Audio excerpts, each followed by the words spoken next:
ল্যাংটা করে পিটাবো। তার আগের সরকার আমরা আসিলাম, ভালো আসিলাম। 19 বছরের ভিতরে এরকম ইতিহাসে কোনো সময় হয় নাই ভাই। আগে মোটামুটি ভালোই আসিলাম। ইউনূস সাহেব, আপনি জবাব দেন।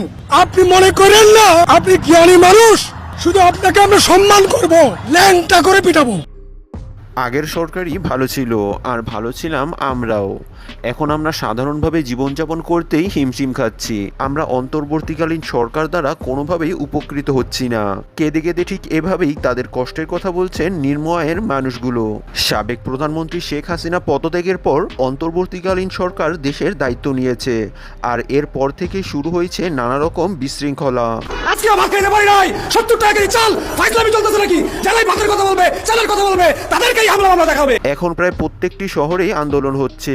কেউ না কেউ কোনো না কোনো দাবি নিয়ে রাজপথে নেমেছে, রাস্তাঘাট অবরোধ করছে, যার ফলে সমস্যায় পড়ে যাচ্ছে নিম্ন আয়ের মানুষগুলো। যার ফলেই সাধারণ জনগণ অন্তর্বর্তীকালীন সরকারকে দেশ চালাতে ব্যর্থ বলে দাবি করছে। এছাড়া সাধারণ মানুষ বলেন, বর্তমান সরকারের প্রতি আমাদের অনেক দাবি রয়েছে, যার ফলে তাকে টিকে থাকতে হলে আমাদের দাবি মেনে নিয়ে সাধারণ মানুষের পাশে দাঁড়াতে হবে। শুধু তাই নয়, অন্তর্বর্তীকালীন সরকারের সাথে উপদেষ্টারাও দেশটাকে ধ্বংসের মুখে ঠেলে দিচ্ছে বলেন দাবি জানাচ্ছে শিক্ষার্থীরা।